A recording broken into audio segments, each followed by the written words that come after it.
Ah, Mapagpalang araw sa lahat ng mga instructor at saka sa lahat ng martial art. Sa iba-ibang martial art, tayo po'y pares lang tayong Pilipino. Nandito nagtitrain, nagtuturo. Ako po'y hindi magaling na instructor, ako po'y baguhan pa lang. Ako po'y may kunting kaalaman lang po na kagaya na sinishare ko lang sa pamamagitan ng social media. Kumbaga, sinishare ko ng libre ang aking kaalaman, ang kunting kaalaman ko. Alam ko napakaraming nagbabasa sa aking mga diskarte. Pero yun pa opinion lang po yan ng mga nagbabasa sa akin. Sila na may siguro mas magaling pa sila kay sa kaalaman sa akin. Talagang nagsasabi naman ako sa mga video ko, ako po kunting kaalaman ko lang po pagdating sa martial art. Kumbaga, sinishare ko lang po sa pamagitan ng social media ang aking kaalaman. Sa mga naniniwala sa aking kakayahan, marami din naman nagpi-PM sa akin na nire-replyan ko naman yun na maayos. Yung mga nagbabasa diskarte ko, siyempre, hindi naman nila alam yung program talaga pagdating sa actual. Hindi ko naman yan ipopost, isi-share sa social media kung hindi yan effective. Yan po'y paulit-ulit na pinag-aaralan yan. Madaling tingnan sa video, madaling laitin, madaling ibabas, pero mahirap yan pag-aralan.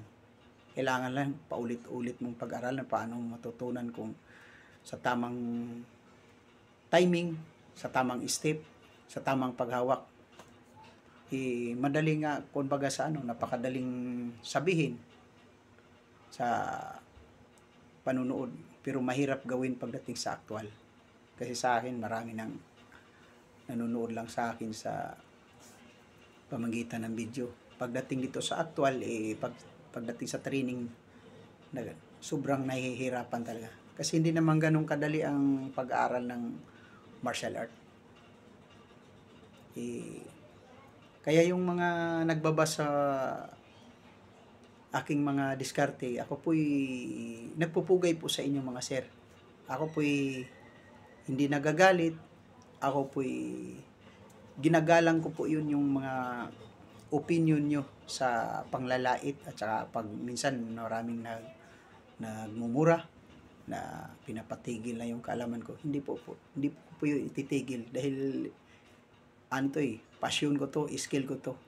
Saka ito yung nakakatulong ako sa mga may hilig sa martial art. Hindi po pwede na itigil ko yung sabihan nyo na doon sa comment na itigil ko na yung kabulastugan ko. Ako po hindi disiplinadong tao. Ako po sarili ko po itong diskarte. Hindi ko po pwedeng utusan yun na ipigil ko yung pagpupos ko sa social media. Sinishare ko lang po ang aking konting kaalaman. Ako po hindi magaling. Ako po baguhan pa lang po na instructor. Siguro yung nagbabasa akin mas marami ng nalalaman sa pagdating sa martial art. Ako po, paumanhin po, ako po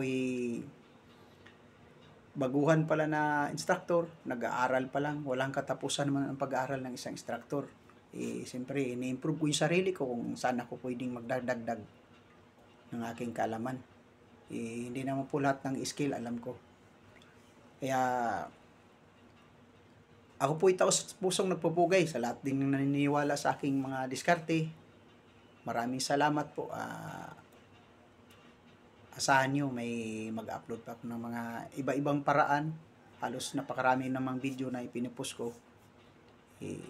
Ang iba, inuulit ko na lang yung mga video ko pag wala akong maipost. Maraming salamat.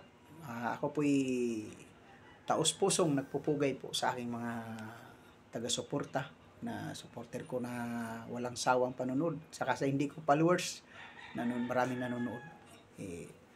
Maraming salamat ulit. Hugay po.